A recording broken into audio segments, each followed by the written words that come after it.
Luxury gold తక్కువ ధరలో Mukunda jewellery factory outlet. No making charges. Welcome to Telugu popular TV. West Asia మళ్ళీ అగ్నిగుండంలాగా మారుతోంది. 2 వారాలు సీజ్ ఫైర్ యుఎస్ ప్రకటించింది, మనం చూసాము. ఆ సీజ్ ఫైర్కి కొన్ని గంటల్లో ముగింపు రాబోతోంది. సీజ్ ఫైర్ కొనసాగుతుందా, యుద్ధం కొనసాగుతుందా? ఇరాన్ ఏమాత్రం వెనకడుగు వేయట్లేదు. యుఎస్ పరిస్థితి కూడా అలాగే ఉంది.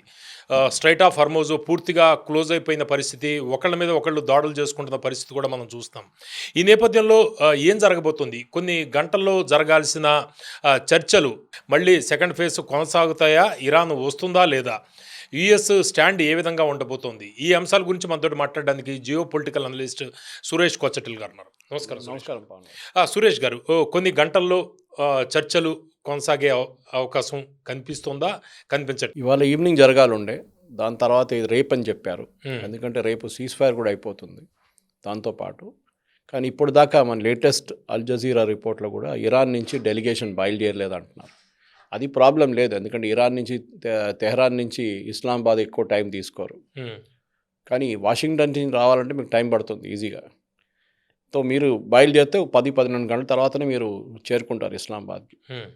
ఆ పరిస్థితుల్లో వ్యాన్స్ కూడా బయలుదేరలేదు ఇంకా. జేడీ వ్యాన్స్, వీళ్ళు వాళ్ళ Steve Witkoff and Jared Kushner main delegation. వాళ్ళతో పాటు 40 మంది లాస్ట్ టైం కూడా వచ్చారంట. నాకు తెలియదు, ఇప్పుడు ఫస్ట్ టైం తెలుస్తుంది. ఇంత పెద్ద డెలిగేషన్ లాస్ట్ టైం కూడా వచ్చారంట. వాళ్ళ డిఫెన్స్ మినిస్ట్రీలో, పెంటగన్ నుంచి, అది కాకుండా వాళ్ళ అటామిక్ ఎనర్జీ డిపార్ట్మెంట్ చాలామంది వచ్చారంట లాస్ట్ టైం కూడా. అంటే సీరియస్ డిస్కషన్ జరిగింది లాస్ట్ టైం. మనం అనుకున్న ఒట్టిగా వీళ్ళు కూర్చొని 3-4 కూర్చొని మాట్లాడారనుకోండి, అది కాదు. కానీ సీరియస్ డిస్కషన్ జరిగింది. ఎనీవే, ఇప్పుడు ఎవరు రాకపోతే ఏం చర్చలు నడిపిస్తారు? అమెరికన్స్ వచ్చారనుకోండి, Steve Witkoff, Jared Kushner and JD Vance వచ్చారు. ఎవరితో మాట్లాడతారు? పాకిస్తాన్తో మాట్లాడతారా? పాకిస్తాన్ మళ్ళీ ఫోన్లు అడుగుతారా ఇరాన్ దగ్గర? దీంట్లో ఇంగ్లీష్లో అంటారు 3-4 మెయిన్ స్టిక్కింగ్ పాయింట్స్ ఉంది దీంట్లో. అంటే అదే మెయిన్ ప్రాబ్లం. ఒకటి, యురేనియం. మీ దగ్గర ఉన్న యురేనియం మాకు ఇచ్చేసేయండి, అమెరికా చాలా క్లియర్గా చెప్తాం. దానికి వాళ్ళు కాంప్రమైజ్ కావడానికి రెడీ లేరు. ససేమిరా అంటున్నారు వాళ్ళు. ససేమిరా అసలు ఎట్టి పరిస్థితుల్లో ఒప్పుకోం. అంతే. సో దానికన్నా వాళ్ళు రీజన్ ఏమి ఇస్తున్నారంటే, ఒక్కసారి ఇరాన్ దగ్గర న్యూక్లియర్ వెపన్స్ వస్తే వాళ్ళది ఇజ్రాయెల్ మీద ప్రయోగిస్తారు. మా మీద ప్రయోగిస్తారని చెప్పట్లేదు, ఇజ్రాయెల్ మీద ప్రయోగిస్తారు వాళ్ళు.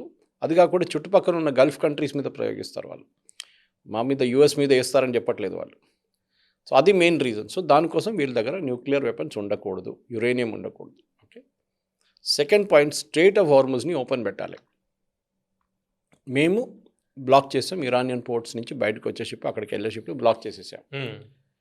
కానీ వీళ్ళు స్ట్రెయిట్ ఆఫ్ హార్మజ్ ఓపెన్ చేయాలి. మూడవది, మనకు తెలిసిన చిన్న చిన్న పాయింట్లోనే ఒకటి, హమాస్, హెజ్బుల్లా, హూతీలని మీరు సపోర్ట్ చేయకూడదు, ఫైనాన్షియల్ కానీ మిగతా దాంట్లో ఏమి ఇవ్వకూడదని. ఈ 3 పాయింట్ పక్కన పెడితే మిగతా అన్ని చిన్న చిన్న పాయింట్స్ ఉన్నాయి, అది ఈజీగా సార్ట్అవుట్ చేసుకోవచ్చు, పెద్ద ఇష్యూ ఏం లేదు. కానీ ఈ 3 పాయింట్స్ స్టిక్కింగ్ పాయింట్స్ ఇదే మెయిన్గా. ఇప్పుడు యురేనియం గురించి ఇరాన్ అంటున్నారు నో కాంప్రమైజ్, మేము ఇవ్వము, మా దగ్గర ఉన్న యురేనియం మా దగ్గర ఉంటుంది. అంటే మొదటి నుంచి సురేష్ గారు ఇదే విషయాలు గత కొన్ని వారాల నుంచి, కొన్ని రోజుల నుంచి జరుగుతోంది కదా. అంటే ఈ గత కొన్ని గంటల ముందర ఏదైనా డెవలప్మెంట్స్ ఏమైనా కనిపించాయా? కొద్దిగా ఎవరైనా తగ్గడం కానీ కొద్దిగా అట్లా? లేదు పవన్ గారు, ఏం కనిపించట్లేదు. ఇన్ఫ్యాక్ట్ హార్డనింగ్ ఆఫ్ స్టాన్స్ నడుస్తుంది. వీళ్ళేమంటున్నారంటే, ఇరాన్ ఏమంటున్నారంటే, వాళ్ళు యురేనియం గురించి అసలు మాట్లాడలేదు, వాళ్ళు స్ట్రెయిట్ ఆఫ్ హార్మజ్ గురించి మాట్లాడుతున్నారు. వాళ్ళు ఏమంటున్నారంటే, స్ట్రెయిట్ ఆఫ్ హార్మజ్ మేము బ్లాక్ చేయలేదు, మీరు బ్లాక్ చేశారు. మేము ఓపెన్ అని చెప్పి డిక్లేర్ చేసాం 3 రోజుల ముందు, అప్పుడు ఓపెన్ ఉండే, కానీ అటువైపు మీరు బ్లాక్ చేశారు గల్ఫ్ ఆఫ్ ఒమాన్ నుంచి, అప్పుడు మేము కూడా బ్లాక్ చేసేసాం. ఇక్కడ మా తప్పేం లేదంటున్నారు ఇరాన్. వాళ్ళ లాజిక్ అది ఉందన్నమాట. మీరు అక్కడ బ్లాకేడ్ లిఫ్ట్ చేసేయండి, మేము ఇక్కడ కూడా బ్లాకేడ్ లిఫ్ట్ చేసేస్తాం, మాకు ఇష్యూ లేదు. కానీ చేయలేదు వాళ్ళు, అక్కడే ఆగిపోయింది అన్నమాట. సో ఈ పాయింట్ మీదే చాలా మటుకు డిస్కషన్ తిరుగుతుంది. పాకిస్తాన్ నుంచి అసీముని చాలా ట్రై చేస్తున్నారు, ఫోన్ల మీద ఫోన్ కొడుతున్నారు, కానీ ఇరానియన్స్ ఒప్పుకోవట్లేదు. ఇప్పుడు చైనా కూడా స్ట్రైట్ ఆఫ్ హార్మజ్ ఓపెన్ చేయండి అని మొదటిసారి జీ జిన్పింగ్ మాట్లాడడం వెనకాల ఆంతర్యం ఏంటి? ఇప్పటిదాకా ఎప్పుడు జీ జిన్పింగ్ మాట్లాడలేదు, మొదటిసారి మాట్లాడారు. రోజుకి 4-5 షిప్లు పెట్రోలియం ప్రోడక్ట్స్తో చైనాకి వెళ్తుండే, ఇక్కడ ఇరాన్ నుంచి, కార్గ్ ఐలాండ్ నుంచి. ఇప్పుడు బంద్ అయిపోయినాయి మొత్తం. చైనాకి అంత పెద్ద కన్జంప్షన్ ఉందన్నమాట మనలాగా. ఇప్పుడు ఎందుకు మాట్లాడంటే లేటెస్ట్గా దాడులు ఎందుకంటే బ్లాక్ జరగడం. అయిపోయింది కదా, ఆ, ఇప్పుడు వాళ్ళకి ఆయిల్ రావట్లేదు. ఓకే. వాళ్ళకు క్రూడ్ ఆయిల్ సప్లై చేయడానికి ఉన్న కెపాసిటీ ఉన్న 3 దేశాలు, ఒకటి వెనుజువేలా, ఒకటి రష్యా, ఇంకోటి ఇరాన్. అంటే యుఎస్ నావెల్ బ్లాక్ చేయడం వల్ల. అది చేయడం వల్ల షిప్ లోపలికి రాలేకపోతున్నారు, లోపల ఉన్న షిప్ బయటకు వెళ్ళలేకపోతున్నారు. ఓకే, అది కూడా ఇరానియన్ షిప్స్. ఎందుకంటే ఇది వరకు స్ట్రైట్ ఆఫ్ హార్మోజ్ నుంచి ఇరాన్ వాళ్ళ అల్లైస్ ని పంపించేది చైనాని. అదే అంటారా, ఇప్పుడు యుఎస్ వాళ్ళు బ్లాక్ చేశారు కదా, బ్లాక్ దాని చేసి వల్ల వీళ్ళు సమస్య. బయటకు వెళ్ళలేకపోతున్నారు. రెవెన్యూ లాస్ ఒకటి. ఉమ్, లేకుంటే చెప్పాను చూడండి, రోజు వాళ్ళు $140 మిలియన్ సంపాదిస్తుండే ఇరాన్ రోజుకి. ఉమ్, $140 మిలియన్. అది మొత్తం బంద్ అయిపోయింది లాస్ట్ 4-5 డేస్లో. రెవెన్యూ లేదు వాళ్ళకి. ఉమ్, ఆ రెవెన్యూ కూడా పక్కన పెట్టండి. చైనా ఎందుకు ఏడుస్తున్నా అంటే మాకు ఇప్పుడు ఆయిల్ రావట్లేదు, అటు వెనుజువేలా నుంచి మేము మొత్తం కొనలేకపోతున్నాం. యూఎస్ అక్కడ కూడా మా మీద చాలా మటుకు పాబందులు పెట్టారు. ఉమ్, రష్యా దగ్గర నుంచి కొనుక్కుందామంటే రష్యా దగ్గర నుంచి మేము ఎప్పటి నుంచో కొనుక్కుంటున్నాం. రష్యా దగ్గర నుంచి ఇప్పుడు వాళ్ళు రేటు పెంచేశారు. ఇరాన్ కూడా రేటు పెంచుతారు ఇప్పుడు. అది కాకుండా మొన్న జరిగిన ఇన్సిడెంట్ మీకు గుర్తుంటుంది, షిప్ మీద దాడి చేశారు అమెరికన్ నేవీ. అవును, ఫస్ట్ ఆగమన్నారు, ఆగలేదు వాళ్ళు. అవును. ఇరానియన్ ఫ్లాగ్డ్ షిప్ ఉండే. ఆ షిప్ ఒక శాంక్షన్ షిప్. శాంక్షన్ అంటే వీళ్ళు దీనికన్నా ముందు కూడా చాలా ఇల్లీగల్ యాక్టివిటీస్ చేశారు. అంటే ఇరాన్ నుంచి ఏదో తీసుకొచ్చారు. సో యూఎస్ వాచ్ చేస్తూనే ఉన్నారు. సో వారిని డెసిగ్నేట్ చేస్తారనమాట, ఈ షిప్ ఇస్ శాంక్షన్ షిప్, అంటే వీళ్ళు ఎక్కడ కట్టినా అక్కడ పట్టుకోండి వీళ్ళని. ఉమ్, ఈసారి కూడా ఈ షిప్ కనిపించినప్పుడు వీళ్ళు ఫస్ట్ వార్నింగ్ ఇచ్చారు, ఆగమన్నారు, ఆగలేదు. కెప్టెన్కి వార్నింగ్ ఇచ్చారు, కెప్టెన్ ఆగలేదు. ఆ ఆడియో క్లిప్స్ అన్నీ యూట్యూబ్లో ఉంది. లాస్ట్ వీళ్ళు డైరెక్ట్ ధమ్కి ఇచ్చారు, వెకేట్ ద ఇంజిన్ రూమ్, అందరూ ఇంజిన్ రూమ్ నుంచి వెళ్ళిపోండి, ఎవరెవరు ఉన్నారో మేము అక్కడ కొట్టబోతున్నాం.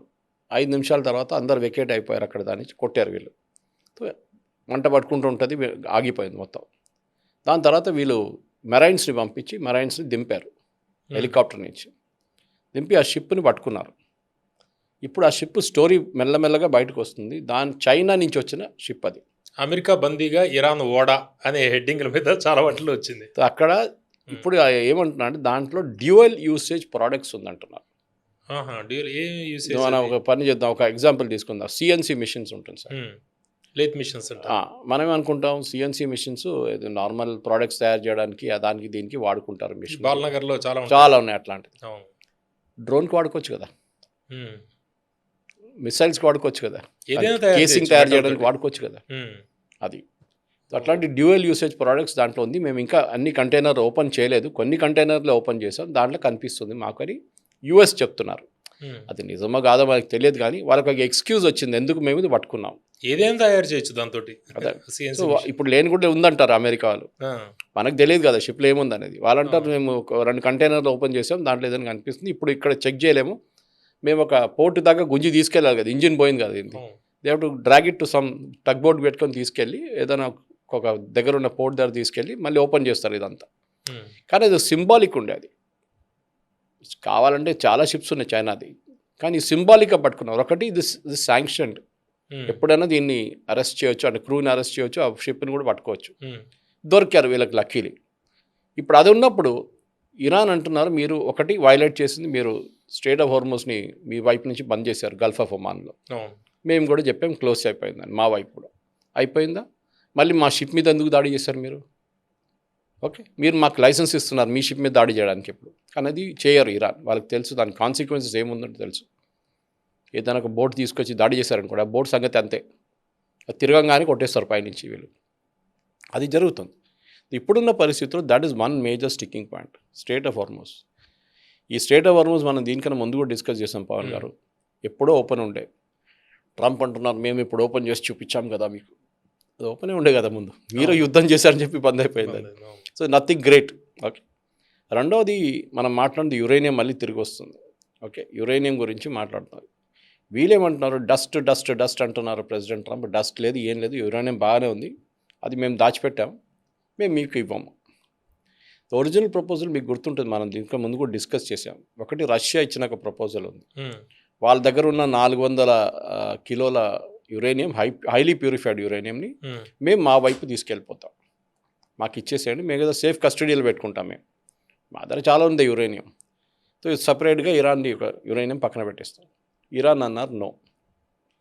రెండో ప్రపోజల్ అమెరికా ఏమి ఇచ్చారంటే అది ఐఏఈకి ఇచ్చేసేయండి, ఇంటర్నేషనల్ అటామిక్ ఎనర్జీ ఏజెన్సీ, వాళ్ళకి ఇచ్చేసేయండి, వాళ్ళు సేఫ్ కీపింగ్లో పెట్టుకుంటారు. ఇరాన్ అన్నారు నో, యురేనియం మా దగ్గరే ఉంటుంది, ఇప్పుడు మాట్లాడండి. సో టిపికలీ ఏం చేయాలండి అంటే, ఇది ఒబామా టైంలో మనం చూసాం జేసీపీ అగ్రిమెంట్లో. ఆ అగ్రిమెంట్ నెగోషియేట్ చేయడానికి మేము దీంట్లో ముందు కూడా చెప్పాం పవన్ గారు, 15 నెలలు పట్టింది, 15 నుంచి 21 నెలలు పట్టింది అది. అంటే ప్రతిరోజు కూర్చోలేదు, కానీ అంత టైం పట్టింది ఒక నెగోసియేషన్స్ నెక్స్ట్ ఒబామా టైంలో. ఇన్ఫాక్ట్ ఒబామా ప్రెసిడెన్సీ కన్నా ముందు మొదలైంది, ఒబామా ప్రెసిడెన్సీలో ఫినిష్ అయింది అది అగ్రిమెంట్. ఇప్పుడు ట్రంప్ ఏమంటున్నారు, ఇప్పుడు రాబోయే అగ్రిమెంట్ జేసీపీ కన్నా చాలా బాగుంటుందంట. అంటే వాడు సంతకం పెడితే కదా, వాడు సంతకం పెట్టకపోతే పెట్టడు కూడా, because he will not do it. Obama టైంలో కూడా వాళ్ళు చాలా కష్టపడి ఇంత నెగోషియేట్ చేసిన తర్వాతనే వాళ్ళు సంతకం పెట్టారు. ఎందుకంటే చాలా సేఫ్ గార్డ్స్ చాలా ఉండే దాంట్లో. ఇది జరిగితే ఇది జరిగితే మీకు ఇది చేస్తే మీకు ఇంత డబ్బులు ఇస్తాము, మీ సోయిస్డ్ అసెట్స్ ఉంటుంది, మీరు ఎంత ప్యూరిఫికేషన్ 3.67లోనే ఉంచుకోవాలి, దాని పైకి తీసుకెళ్ళకూడదు, చాలా కండిషన్స్ పెట్టారు. అదన్నీ ఇరాన్ అంగీకరించారు, కానీ చాలా టైం పట్టింది ఆ డిస్కషన్కి. ఇది వాళ్ళు వచ్చి కూర్చోగానే రేపు ఇస్లామాబాద్లో కాగితం పెట్టి సైన్ చేయరా నాయన అంటే వాడు ఎందుకు సైన్ చేస్తాడు? ముందు నేను చదువుకోవాలి, ఏముంది కండిషన్, సింగిల్ పేజ్ కాదు కదా, 500 పేజీలు ఉంటుంది. వాతావరణం కూడా ఎంత పాజిటివ్గా ముందరకు వెళ్ళట్లేదు, అంతా కూడా గందరగోళంగా. బికాస్ డిస్ట్రస్, నమ్మకం లేదు. ఇంగ్లీష్లో డిస్ట్రస్ట్ అంటారు చూడండి. నేను మేము నాకు అసలు మీ మీద నమ్మలేను మిమ్మల్ని. మీరు నా మీద ఎప్పుడు దాడి చేస్తారో నాకు తెలియదు. 2 సార్లు మేము నెగోషియేట్ చేసాం మీతోని, రెడీగా ఉన్నాం సంతకం పెట్టు, మీరు అప్పుడు వచ్చి బాంబు వేసేసారు. సో దీంట్లో మనం ఒక 3వ ప్లేయర్ని మర్చిపోతున్నాం, ఇజ్రాయెల్. అక్కడ వాళ్ళ చర్చలు బాగా ఇజ్రాయలే కానీ మొత్తం అమెరికా తలమే వచ్చి పడ్డది. అవును, అక్కడ Israel and Lebanon second round of talks ఇవాళ ఉంది వాషింగ్టన్లో. వాళ్ళు నడిపించుకుంటున్నారు వాళ్ళు ప్రొఫెషనల్గా. దీంట్లో ప్రాబ్లం ఏంటంటే, ఇజ్రాయెల్కి ఇరాన్లోనే ఇప్పుడు రెజ్యూమ్ ఉండకూడదు, వాళ్ళకి యురేనియంతో ఏ సంబంధం లేదు. ఇప్పుడున్న గవర్నమెంట్ని అక్కడి నుంచి తీసేసేయాలి, they have to be taken out.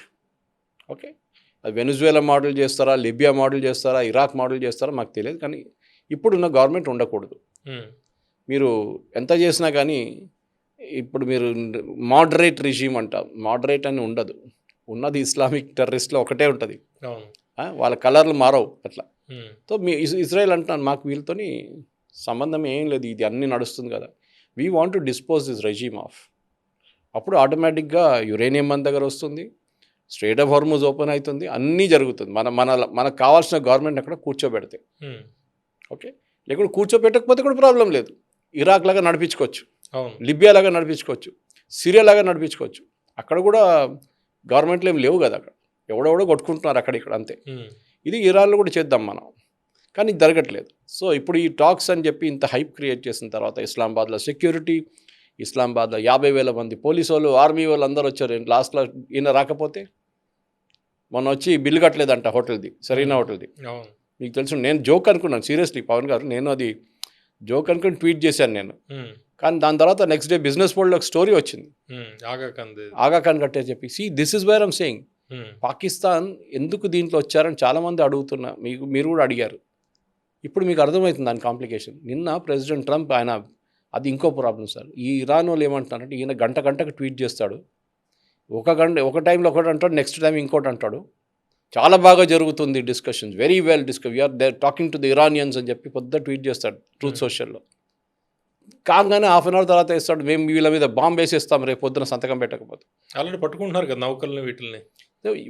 Either your talks are going very good, ఎవరితో మాట్లాడితే ఎవరికి తెలియదు, nobody knows whom you are speaking to. Iranian వైపు వాళ్ళంటారు మేము ఎవరితో మాట్లాడలేదు, బహుశా ట్రంప్ అసిస్టెంట్స్ అందరూ అసీం మునీర్తో మాట్లాడుతున్నారు అంతే.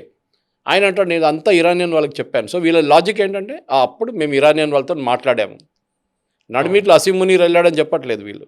సురేష్ గారు, ఇప్పుడు మనం గత కొన్ని రోజుల నుంచి ప్రతిరోజు ఈ వార్కి సంబంధించిన అప్డేట్స్ ఇస్తూనే ఉన్నాం. అయితే ఇప్పుడు లేటెస్ట్గా జరుగుతున్న డెవలప్మెంట్, ఇందాక మనం మాట్లాడినట్టు, ఇప్పుడు చైనా అధ్యక్షుడు జీ జిన్పింగ్ ఈ స్ట్రైట్ ఆఫ్ హార్మూజ్ ఓపెన్ చేయాలి అని మొదటిసారి ఆయన మాట్లాడడం, ఇది ఎంత ఇంపార్టెంట్గా మనం భావించాలి? ఇరాన్ మీద వాళ్ళు ఏదైనా ఇరాన్కి సూచనలు ఇచ్చే అవకాశం ఏదైనా కనిపిస్తుందా? ఈ టాక్స్ విషయంలో కొద్దిగా ముందరకు వెళ్ళేటట్టు చైనా వాళ్ళు ఏదైనా సజెషన్ చేసే అవకాశం ఉందా? ఈ చైనాకి నేను చెప్పాను చూడండి సార్, దీంట్లో సెల్ఫిష్ ఇంట్రెస్ట్ ఉంది వాళ్ళకి ఆయిల్ కావాలి, అది కాకుండా వాళ్ళ వైపు నుంచి ఏమైనా అమ్మగలిగితే అది కూడా అమ్ముతారు ఇరాన్కి. అందుకు వాళ్ళు ఏదైనా మరి ముందరకు వెళ్ళే అవకాశం. కరెక్ట్. సో ట్రై చేస్తున్నారు చైనా, రష్యా కూడా ట్రై చేస్తున్నారు. రష్యా కూడా అన్నారు కాబట్టి మేము కూడా థర్డ్ పార్టీ మీడియేటింగ్ చేస్తాం. యాక్చువల్లీ యూఎస్ వాళ్ళని వాడుకోవాలి ఉండే, ఐదర్ రష్యా ఆర్ చైనాని. ఈ పాకిస్తాన్ పక్కన పడేసి వీళ్ళిద్దరిలో ఒకరిని కూర్చోబెడితే లాజికలీ ఒక ఏం చెప్తారు, ఒక సీరియస్నెస్ ఉంటుండే దీనికి. ఎవరిని నమ్మడు కదా ట్రంప్. ప్రాబ్లమ్ ఇది రష్యా నమ్మల్ని తీసుకెళ్ళాడు కదా, ఆల్రెడీ రష్యా మీద శాంక్షన్స్ పెట్టారు. కానీ ఇప్పుడు మళ్ళీ పొడిగించారు రష్యాకి, ఆయిల్ ఇంకా అమ్ముకోను మార్కెట్లో అని చెప్పి. యూరోప్ వాళ్ళు ఎట్లా చూస్తారు రష్యాని తీసుకొస్తే? సో అది మీరు చూస్తున్నారు. అది కాకుండా ఇవాళ ఇంకొక మీరు స్మాల్ బిట్ ఆఫ్ న్యూస్ బహుశా మీకు పంపించాను పొద్దున. అజర్బైజాన్లో ఉన్న ఒక పైప్ లైన్, ఇజ్రాయెల్కి వెళ్తున్న పైప్ లైన్, అది యూరోప్కి వెళ్తున్న pipeline, actually gas pipe లైన్ని ఇరాన్ కొట్టడానికి ట్రై చేశారంట. ఇరాన్ వార్నింగ్ ఇచ్చారు ఇజ్రాయెల్. యూరోప్ వాళ్ళు భయపడతారు మాట్లాడడానికి ఇరాన్తోని. దీనికన్నా ముందు కూడా మీకు గుర్తుంటుంది, రష్యా నుంచి యూరోప్కి వెళ్ళక పైప్ లైన్ మీద యుక్రెయిన్ వాళ్ళు దాడి చేశారు. ఏదో ఒక జనరల్ చేశాడంట 6 నెలల ముందు. అది చాలా పెద్ద ఇష్యూ అయిపోయింది. అప్పుడు వీళ్ళు చాలా గొడవ చేశారు, ఎవరు కొట్టారు. అంటే ఇరాన్ రష్యా మధ్యలో ఉంటుంది, live they share land border ఇరాన్తో. సో పెద్ద గొడవ అయింది అప్పుడు. సో జెలెన్స్కీ అన్నాడు, నాకు తెలియదు ఎవడు కొట్టాడో, మా జనరల్ ఎవడని పిచ్చోడు ఉంటాడు, వాడు కొట్టుంటాడు, నేను మాట్లాడతాలే అన్నాడు. ది గ్యాస్ పైప్ లైన్స్ చాలా క్రూషియల్ సార్ యూరోప్కి వెళ్ళేది. సో ఇజ్రాయెల్ని కొట్టడానికి వీళ్ళు యూరోపియన్ పైప్ లైన్స్ కొడుతున్నారు ఇప్పుడు ఇరాన్. అది ఇంకొక సీరియస్ సిచ్యువేషన్ అయిపోతుంది అక్కడ. యూరోప్ ఇప్పుడు దాకా ఇన్వాల్వ్ కాకుండా పక్కన కూర్చున్నారు. అది యూకే ఉండొచ్చు, ఫ్రాన్స్ ఉండొచ్చు, జర్మనీ ఉండొచ్చు, ఇటలీ ఉండొచ్చు. ఇప్పుడు వాళ్ళు కూడా ఇన్వాల్వ్ అయిపోతారు, అదే మా పైప్ లైన్ మీరు కొడతారా. సో ఇజ్రాయెల్ అయితే డైరెక్ట్ వార్నింగ్ ఇచ్చేసారు, దాన్ని ముట్టావో నెక్స్ట్ టైం అంతే సంగతి ఇది అని చెప్పేసి. సో అన్ని వైపుల నుంచి కాంప్లికేషన్స్ వస్తున్నాయి. మీరు సౌదీ అరేబియాని చూడండి, సౌదీ అరేబియా అండ్ యూఏఈ వీళ్ళిద్దరు కలిసి ప్రెషర్ పెడుతున్నారు యూఎస్ మీద. ఈ యుద్ధం ఎట్లయినా ఫినిష్ చేసేసేయండి. మీరు ఈ అబ్రహాం అకార్డ్ అని విని ఉంటారు మీరు. అంటే అబ్రహాం అకార్డ్ బేసిక్లీ ఇజ్రాయెల్ని యాజ్ అ స్టేట్ అంగీకరించడం. అరబ్ స్టేట్స్ అందరు అంటారు కదా Israel has no right to exist, కానీ వీళ్ళందరు నడిమిట్లో సంతకం పెట్టింది మెయిన్గా యూఏఈ. ఇప్పుడు ప్రెసిడెంట్ ట్రంప్ అసీం మునీర్ దగ్గర చెప్పారంట, నువ్వు కూడా దీని తర్వాత సంతకం పెట్టు దాని మీద, that will be is death warrant. అంతే, అసీం మునీర్ దాని తర్వాత ఉండడు. ఎందుకంటే ఈయన ప్యాలెస్టీనే అంగీకరించట్లేదు, నువ్వు మళ్ళీ అబ్రహాం అకార్డ్ మీద ఏం సైన్ చేస్తారో అది యూఎస్ ప్రెషర్ పెడతారు ఇప్పుడు అసీం మునీర్ మీద. అదేంటి ఒకసారి కొద్దిగా చెప్పండి. సి అబ్రహాం అకార్డ్ అంటే you are basically trying to say Israel has a right to exist అని. దాని ఆబ్జెక్టివ్ స్టేట్మెంట్స్ కూడా మన దగ్గర ఉంది, కావాలని చదివి వినిపిస్తాను నేను. కానీ అబ్రహాం అకార్డ్లో బేసిక్లీ చెప్పేది ఏంటంటే Israel has a right to exist. Abraham accord. Okay, ఈ అకార్డు యూఏఈ సైన్ చేశారు సార్ ఫస్ట్, మీకు గుర్తుంటుంది. Series of joint agreements signed in 2020 that normalised diplomatic, economic and security relations between Israel and Arab nations. Okay, ఇది US తీసుకొచ్చారు. ఇది వీళ్ళ నడిమిట్లో ఎప్పటి నుంచో గొడవ నడుస్తుంది. 6 Day వార్ నుంచి స్టార్ట్ అయింది. ఇజ్రాయెల్కి ఫ్రీడమ్ వచ్చిన 2వ రోజే ఫస్ట్ బ్యాటిల్ మొదలైంది. వీళ్ళ నడిమిట్లో కొంచెం మనం దీన్ని వీళ్ళు తీసుకొచ్చి వీళ్ళిద్దరిని కూర్చోబెట్టి అందరిని కూర్చోబెట్టి సంతకం పెడతాం. So that Israel will become ఇజ్రాయెల్కి ఒక ఏం చెప్తారు, ఒక లైసెన్స్ వచ్చేస్తుంది వాళ్ళకి, that we have a right to exist అని చెప్పేసి. ఇది జరిగింది సార్. సో దాంట్లో యూఏఈ నేను చెప్పాను చూడండి, యూఏఈ, బహ్రెయిన్, సుడాన్, మొరక్కో వీళ్ళు సంతకం ఆల్రెడీ పెట్టేశారు. ఓకే, బేసిక్లీ ఇది బ్రోకర్ చేస్తుంది యూఎస్. వీళ్ళందరిని తీసుకొచ్చి కూర్చొని సంతకం పెట్టరా అంటున్నాడు. సో ఈ సంతకం పెట్టిన దాంట్లోనే సుడాన్ అండ్ మొరక్కో చేశారు ఫస్ట్, దాని తర్వాత యూఏఈ చేశారు. మీకు గుర్తుంటుంది యూఏఈ నుంచి ఎలాల్ ఎయిర్లైన్, ఇజ్రాయెల్ ఎయిర్లైన్ వచ్చి ల్యాండ్ అయింది. దీని తర్వాత next week or 2 weeks after that Saudi Arabia సంతకం పెట్టడానికి రెడీ అయిపోయారు, విచ్ ఇస్ అ బిగ్, చాలా పెద్ద న్యూస్. ఎందుకంటే వీళ్ళెవ్వరూ ఒఫీషియల్గా ఇజ్రాయెల్ని అంగీకరించలేదు. పాకిస్తాన్ కూడా ఇప్పుడు దాకా వాళ్ళ దగ్గర ఎంబసీ కూడా లేదు. ఫస్ట్ తీసుకొచ్చింది ఇజ్రాయెల్, యూఎస్ఏ కదా, అంతే. సో వీళ్ళేమన్నారు, అబ్రహాం అకార్డ్లో మేము కూడా సంతకం పెడతామని చెప్పి సౌదీ అరేబియా రెడీ అయిపోయారు. October 1st weekలో 2023 7th రోజు హమాస్ అటాక్ చేశారు ఇజ్రాయెల్ని. మీకు గుర్తుంటుంది, 1200 మందిని చంపారు, ఆల్మోస్ట్ చాలా మందిని పట్టుకే హాస్టేజ్గా తీసుకెళ్ళారు. అదే యుద్ధం మొదలైంది అక్కడి నుంచి. ఇమ్మీడియట్లీ సౌదీ అరేబియా విత్డ్రా చేసుకున్నారు అకార్డ్ నుంచి, సైన్ చేయలేదు. మిగతా అరబ్ దేశాలు కూడా రెడీగా ఉన్నారు. తో అది కావాలని చెప్పి ఇరాన్ చేపించారంట. అబ్రహాం అకార్డ్ని ఆపడానికి చేసిన పని ఇది. లేకుంటే అన్ని అరబ్ దేశాలు ఒకసారి అంగీకరించుకుంటే ఇరాన్ ఏం చేస్తారు, తర్వాత ఏం చేయలేరు, దే విల్ గెట్ ఐసోలేటెడ్. ఇప్పటికే అయిపోయారు. అదే అంట. సో కానీ అరబ్ నేషన్స్ అవుట్ సైడ్ మాట్లాడుతున్నప్పుడు ఖత్తర్ కానీ సౌదీ అరేబియా నో ఇజ్రాయెల్ మేము అంగీకరించాము, Israel has nothing to Israel has no right to exist అంటారు. కానీ యూఏఈకి ఆ ప్రాబ్లం లేదు, వాళ్ళు అంగీకరించుకున్నారు. ఇప్పుడు మొరక్కో, సుడాన్ అందరు సైన్ చేశారు, బహ్రెయిన్ కూడా సైన్ చేశారు.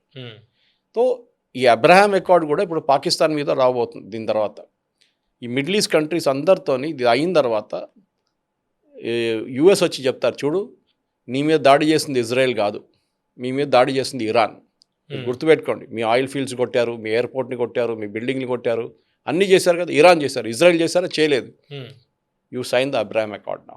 అసలు ఇజ్రాయెల్ పాకిస్తాన్ నమ్మదు కదా, అస్సలు నమ్మదు. పాకిస్తాన్ సైన్ కూడా చేయరు sir, they will not sign.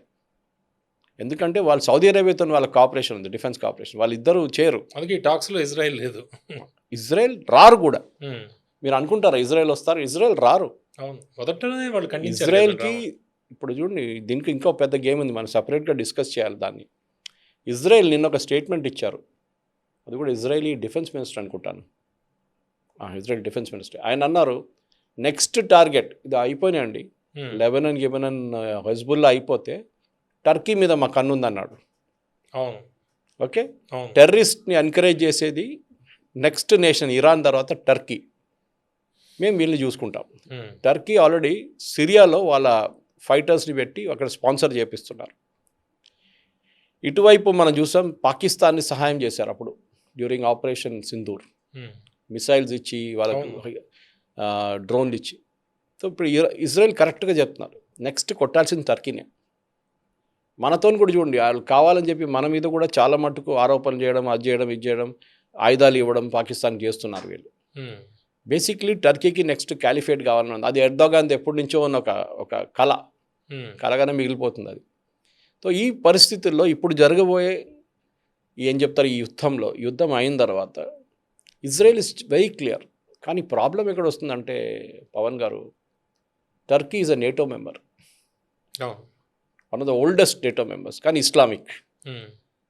తో కొడితే ఏమవుతుంది, టర్కీని ఇజ్రాయెల్ కొట్టారనుకోండి, ఇజ్రాయెల్ మీద అందరు కలిసి దాడి చేయాలి. నాటో కంట్రీస్ అన్ని కూడా చేయాలి. చేస్తారా? చేయరు.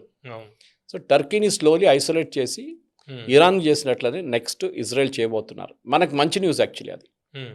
ఎందుకంటే ఈ పాకిస్తాన్కి వెళ్ళే సప్లైలు, డ్రోన్లు రేపు తెలియదు, రేపు బంగ్లాదేశ్ కూడా సప్లై చేస్తాడు కావాలంటే. ఇది బంద్ చేయాల్సిన టైం వచ్చేసింది టర్కీ ఇన్ఫ్లుయెన్స్ తగ్గించాల్సి మనం.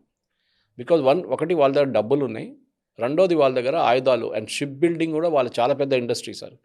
మనం ఇండియన్ నేవీ కోసం కొన్ని షిప్స్ కోసం ఆర్డర్ కూడా ఇచ్చాం టర్కీకి, అది ఇప్పుడు క్యాన్సిల్ చేసేసాం మనం.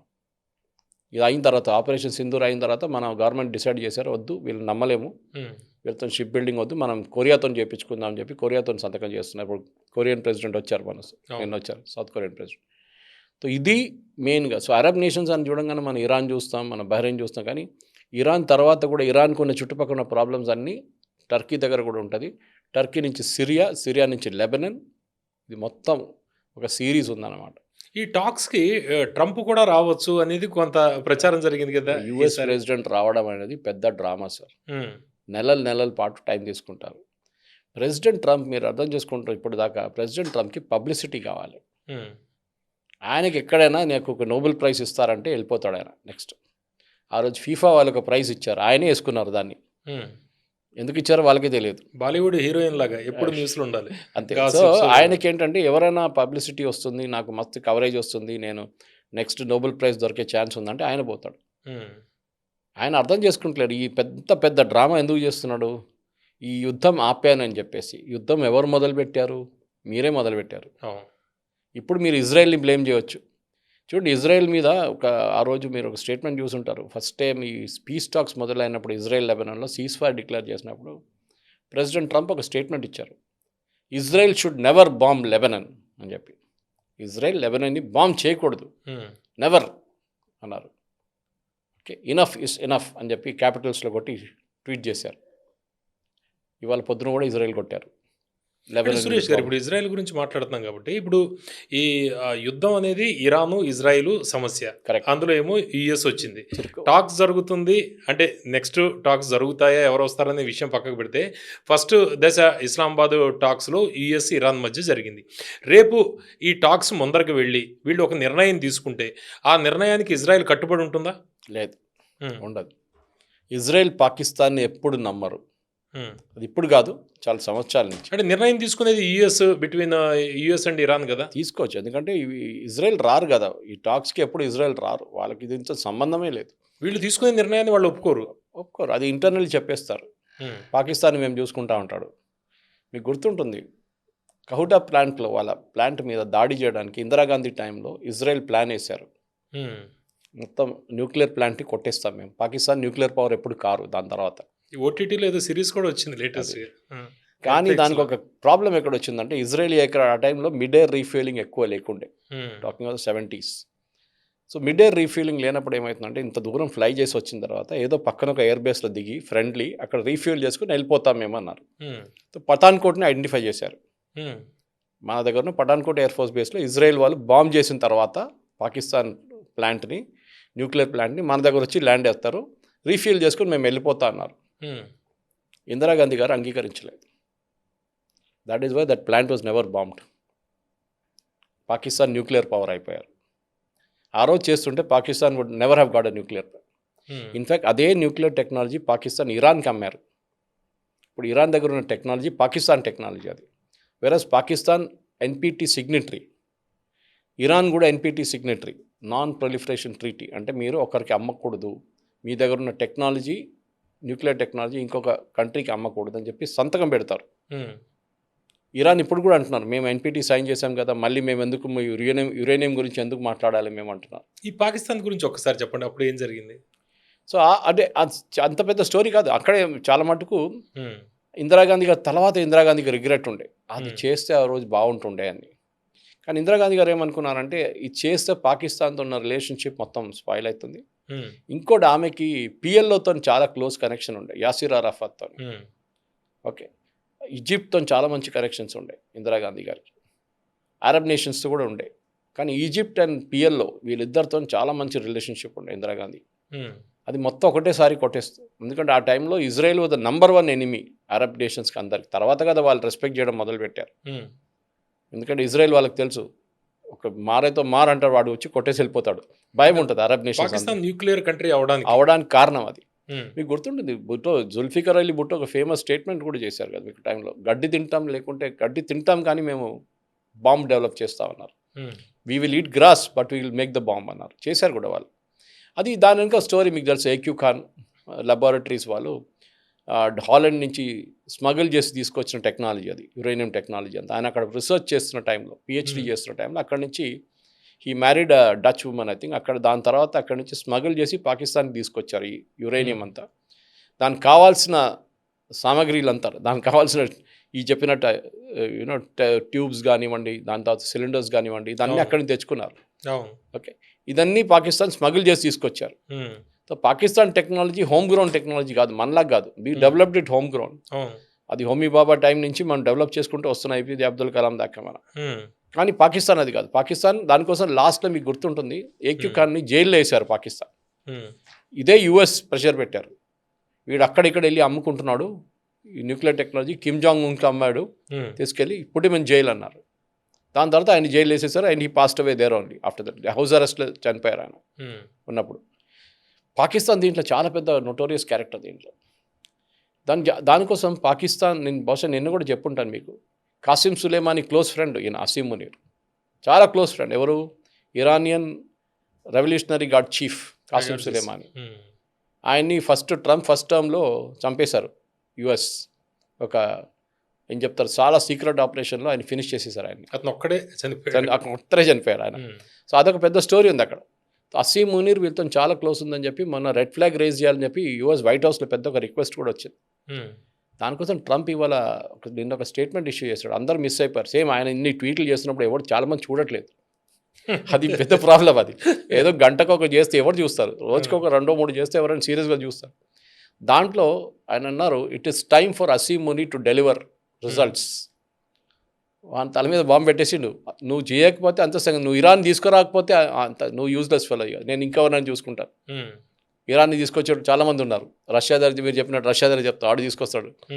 లేకుంటే మన చైనాకి చెప్తాను, జీ జింగ్పిన్ చచ్చుకుంటాడు, చెప్తారా నువ్వు వెళ్ళి.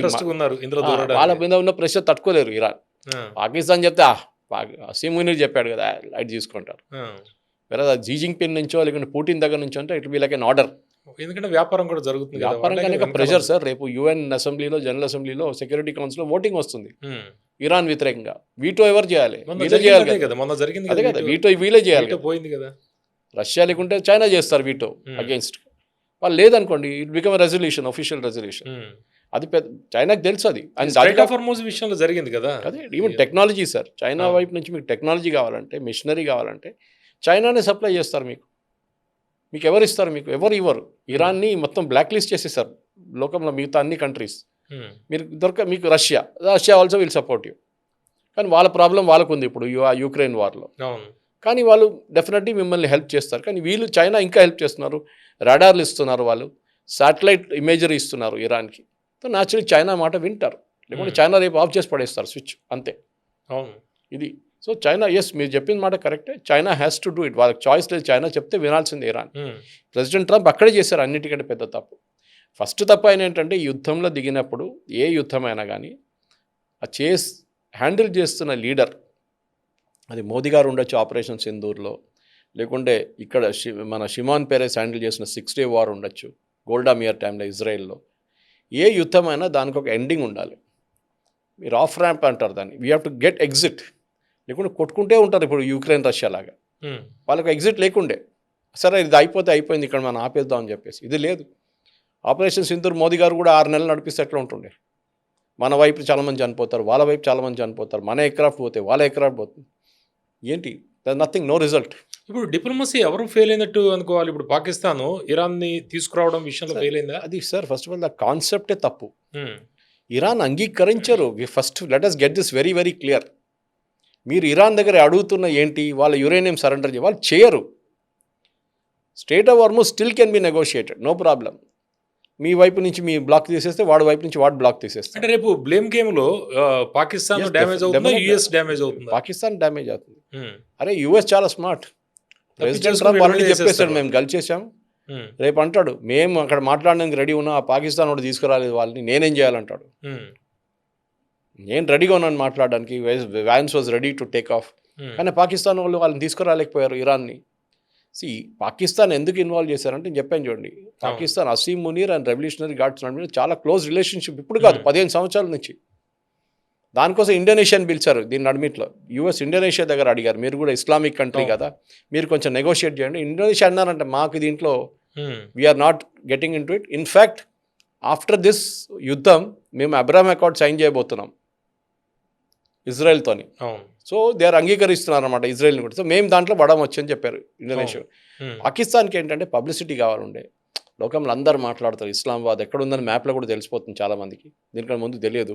మీడియా వాళ్ళు వస్తారు, అందరు వస్తారు, పెద్ద జంబూరి ఉంటుంది, మాకు ఒక ఇంపార్టెన్స్ ఉంటుంది. రేపు వస్తే ఒక 2 Nobel ప్రైజ్ కూడా వచ్చేస్తుంది మాకు కావాలంటే. ఇంటర్నేషనల్ మీడియా కూడా రాసింది మొత్తం పాకిస్తాన్, మొత్తం మీడియా అంతా అక్కడే. ఇప్పుడు ఏమైంది చూడండి, ఏం కాకపోతే ఏం చేస్తారు. నేను చెప్తున్నాను చూడండి, ఇజ్రాయెల్ ఫస్ట్ బాంబు వాళ్ళ మీద వేస్తారు, పాకిస్తాన్ మీద. ఇరాన్ కూడా వేస్తారు కావాలంటే. ఎందుకంటే రేపు ఇరాన్ మీద దాడి చేశారనుకోండి, అమెరికా జరుగుతుంది కూడా 2-3 రోజుల్లో. వాళ్ళు దీనికన్నా ముందు ఏం చేశారు, సౌదీ అరేబియా మీద కొట్టారు, ఓకే, ఇరాక్ మీద కొట్టారు, వాళ్ళు బహ్రెయిన్ మీద కొట్టారు, కువైత్ మీద కొట్టారు, ఖతర్ మీద కొట్టారు, ఈవెన్ ఒమాన్ మీద కొట్టారు. వాళ్ళు ఏం చేస్తారు, రేపు అందరి మీద కొడతారు ఇంకోసారి. మమ్మల్ని ధ్వంసం చేశారు, మేము అందరిని ధ్వంసం. దాంట్లో ఒకటి వెళ్ళి పాకిస్తాన్ కూడా పడవచ్చు.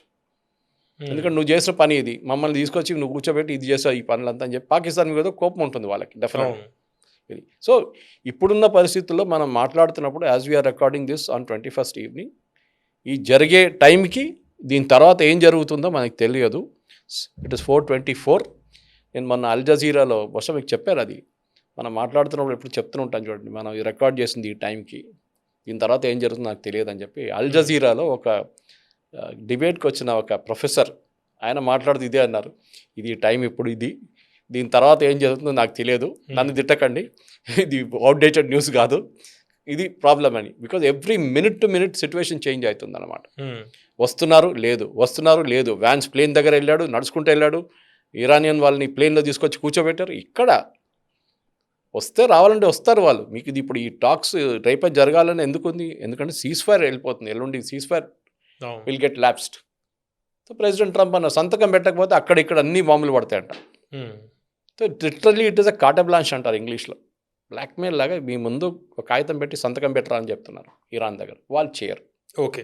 సురేష్ గారు, ఇప్పుడు పరిస్థితి చూస్తే మళ్ళీ యుద్ధం మొదలయ్యే పరిస్థితి ఏదైనా కనిపిస్తుందా? అంటే ఇరాన్, యూఎస్ డైరెక్ట్ వారికి దిగే అవకాశం ఏదైనా కనిపిస్తుందా? యుఎస్ఎస్ చేస్తారు సార్, ఎందుకంటే ప్రెసిడెంట్ ట్రంప్కి ఒక ఆఫ్ ర్యాంప్ కావాలి ఇప్పుడు. ఆయనకి యుద్ధం ఎక్కడైనా ఆపాలి, ఆగట్లేదు. ఇప్పుడు ఎంత 28కి అయింది, ఇవాళ 21, 21 + 1 22, ఓకే 22 + 31, ఒక 54 రోజులు అయినాయి వాళ్ళకి. ఎక్కడ ఆగుతుంది? ఆగట్లేదు.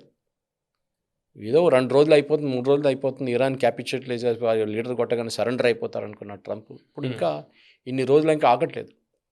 ఇంకా ఆయన ముందుకు తీసుకెళ్ళాడు. అంటే సీరియస్ వార్నింగ్లు ఇస్తున్నాడు కదా, ఇప్పుడు గతంలో కూడా ఇచ్చాడు. ఎందుకంటే మీ సివిలైజేషన్ మొత్తం నాశనం చేస్తామన్నాడు. తర్వాత సీజ్ ఫైర్ పెట్టాడు.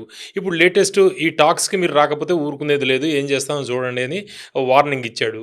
ఇప్పుడు డైరెక్ట్ వారికి వెళ్ళే అవకాశం ఏదైనా కనిపిస్తుందా? కేవలం ఇప్పుడైతే స్ట్రైట్ ఆఫ్ హార్మోజ్ దగ్గర ఇరాన్ నౌకల మీద దాడులు చేయడం, ఆ nauకల్ని పట్టుకోవడము, ఇలాంటివి చిన్న చిన్నవి జరుగుతున్నాయి. పెద్ద దాడులు గతంలో జరిగినట్టు, ఫస్ట్ వీక్లో జరిగినట్టు, సెకండ్ వీక్లో జరిగినట్టు లేదు. ఇప్పుడు ఆ స్టేజ్కి మళ్ళీ వచ్చే పరిస్థితి ఏదైనా ఉందా?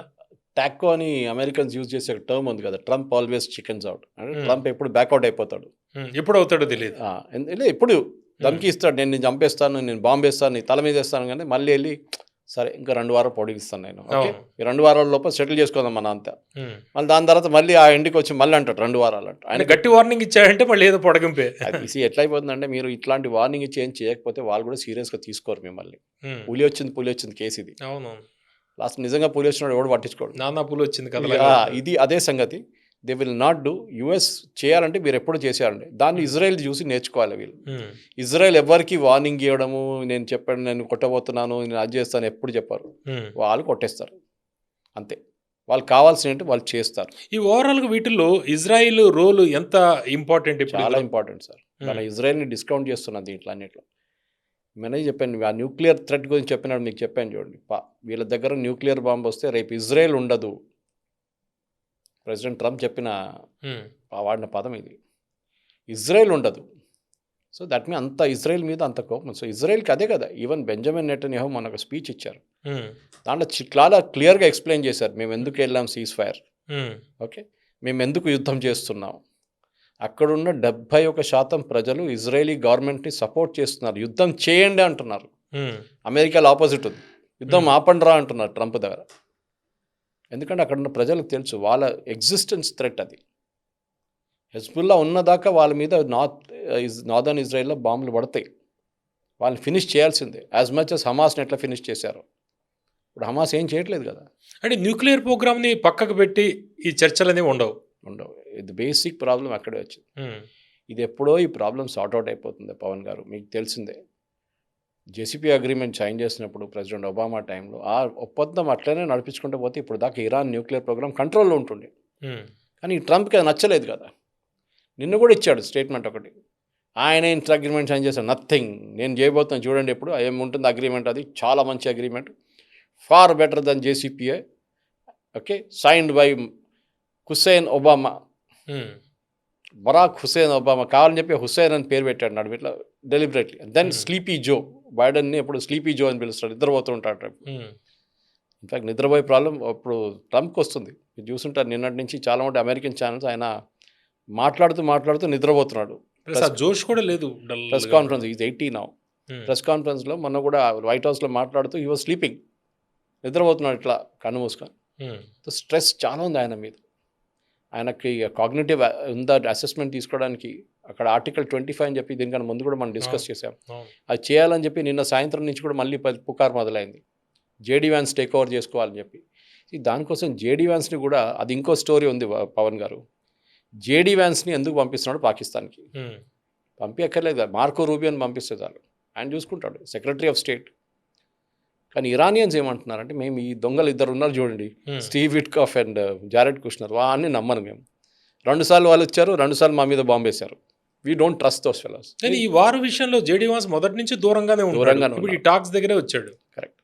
ఆయన చాలా మటుకు దీన్ని వ్యతిరేకంగా ఉన్నారు వార్ది.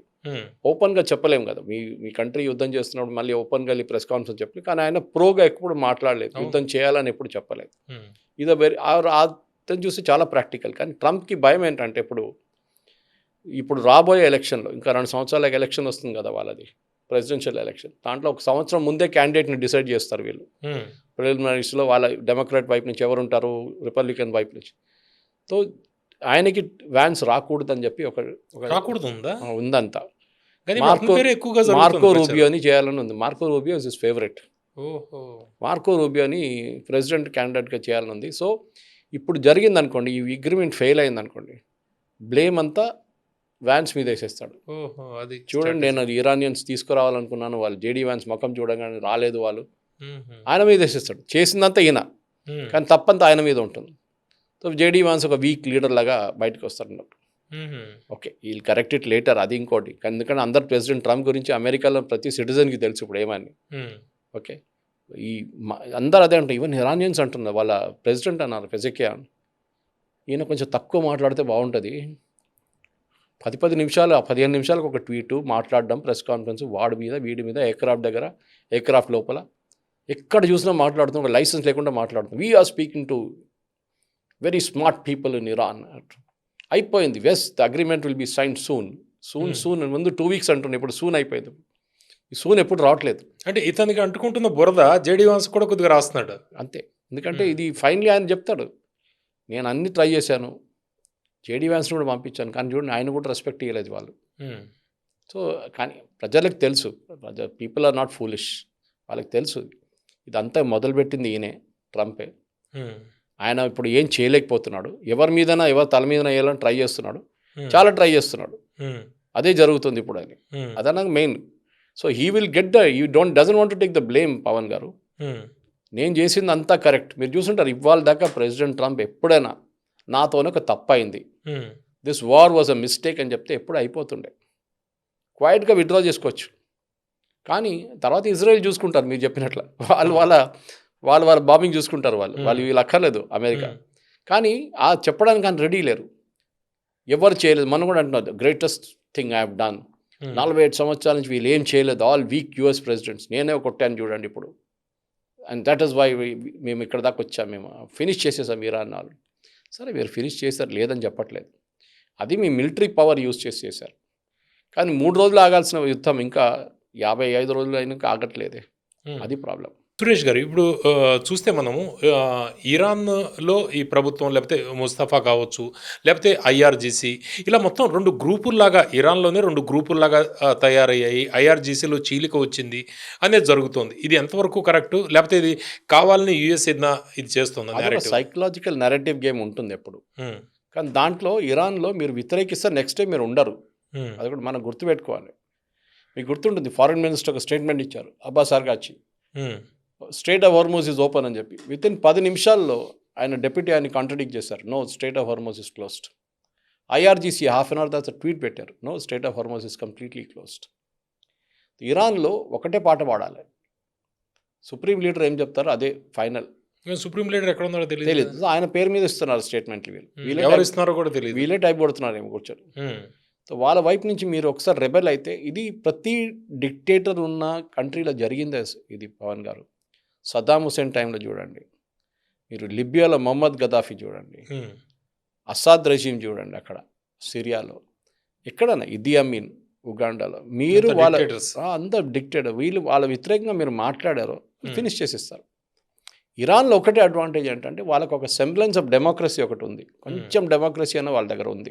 ఉన్న వాటిలో గల్ఫ్లో అదొకటే కదా, అదే వాళ్ళ గల్ఫ్లోనే ఒకటే డెమోక్రటిక్ కంట్రీ అంటే ఇరాన్ ఒకటే ఉంది, రిపబ్లిక్. వాళ్ళ దగ్గర ఒక గ్రూప్ ఆఫ్ లీడర్స్ కలిసి డిసిషన్ తీసుకుంటారు, సుప్రీం కౌన్సిల్, అవును, ఒక మనిషి కాదు తీసుకుని, కానీ ఫైనలీ సుప్రీం లీడర్ ఆయన అక్కడి నుంచి వీళ్ళు ఆర్డర్ ఇస్తారు, వీళ్ళు అనలైజ్ చేస్తారు. ఇప్పుడు ఇరాన్లో జరిగిన చర్చలు ఉందనుకోండి, అక్కడ ఈయన ఫారిన్ మినిస్టర్ వెళ్ళారు, స్పీకర్ ఆఫ్ పార్లమెంట్ వెళ్ళారు గలిబాఫ్, అక్కడ వెళ్ళి వాళ్ళు ఎస్ అని చెప్పలేరు. మీరు వాళ్ళ సిచ్యువేషన్ అర్థం చేసుకోండి. వాళ్ళు ఏమంటారు, వెళ్ళారనుకోండి, ఇప్పుడు వెళ్ళలేదు, ఇప్పుడు దాకా వెళ్ళారనుకోండి, అమెరికా కాగితం పెడితే ఏమంటారు వాళ్ళు, we have to take it back, మా సుప్రీం కౌన్సిల్ చూపించి వాళ్ళ అప్రూవల్ తీసుకున్న తర్వాతే మేమేమైనా రెస్పాన్స్ ఇవ్వచ్చు, మేము ఎస్ ఆర్ నో అని చెప్పడానికి వాళ్ళ అథరైజేషన్ ఇవ్వాలి మాకు.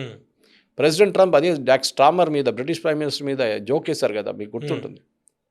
స్టామర్ దగ్గర చెప్పారంట, మీ దగ్గర ఉన్న ఎయిర్క్రాఫ్ట్ క్యారియర్ పంపించండి అక్కడికి స్ట్రేట్ ఆఫ్ హార్మోజ్కి అని చెప్పారంట 3 వారాల ముందు. స్టామర్ అన్నారంట అది కొంచెం ఒకటైతే మా దగ్గర క్యారియర్ లేదు, అది రిపేర్లో పడింది ఎక్కడో, ఇంకా కొన్ని షిప్స్ నేను పంపిస్తాను కానీ to discuss with my cabinet అన్నారంట. ఏనా నువ్వు క్యాబినెట్తో డిస్కస్ చేస్తున్నావు, నువ్వు ప్రైమ్ మినిస్టర్ కదా అని అడిగారంట. చూడు నన్ను చూడు, నేనే డిసిషన్ తీసుకుంటున్నాను.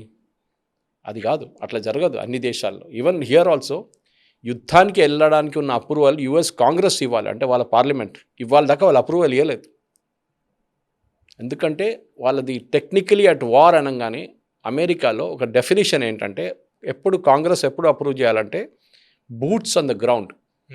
ఏ రోజు మీ సోల్జర్స్ని మీరు ల్యాండ్లో దింపుతారో ఆ రోజు అమెరికన్ కాంగ్రెస్ దాన్ని అప్రూవ్ చేయాలి.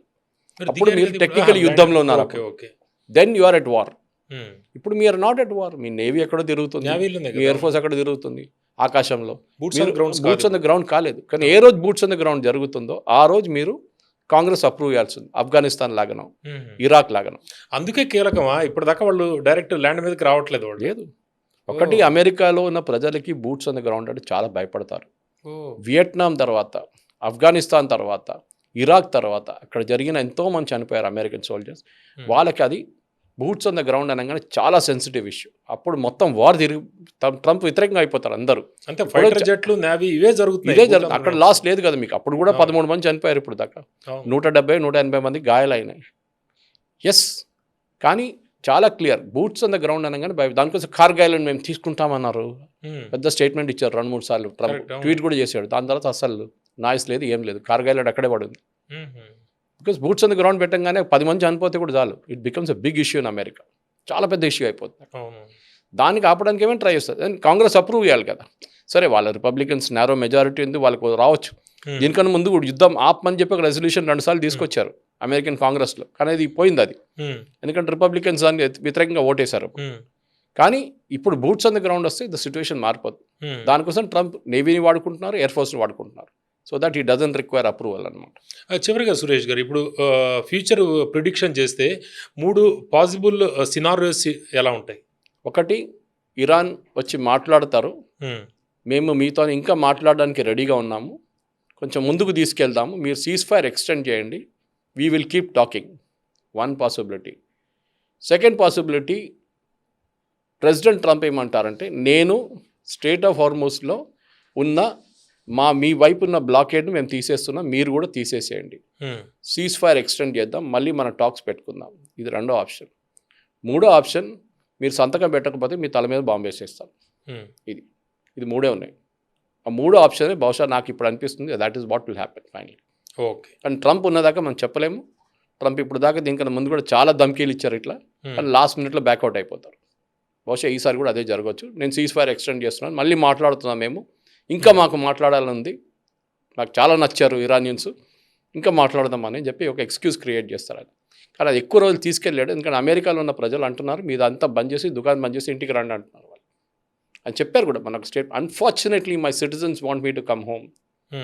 అన్ఫార్చునేట్లీ అండి, మా ప్రజలు అన్ఫార్చునేట్లీ మమ్మల్ని ఆపుతున్నారు, వచ్చేయమంటున్నారు.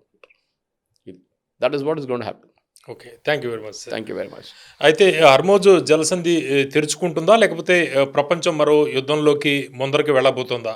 మరి కొన్ని గంటల్లో ప్రపంచ భవిష్యత్తుని నిర్ధారించే చర్చల్లో అసలు ఏం జరుగుతుంది అనేది చూడాలి. చూస్తూ ఉండండి తెలుగు పాపులర్ టీవీ.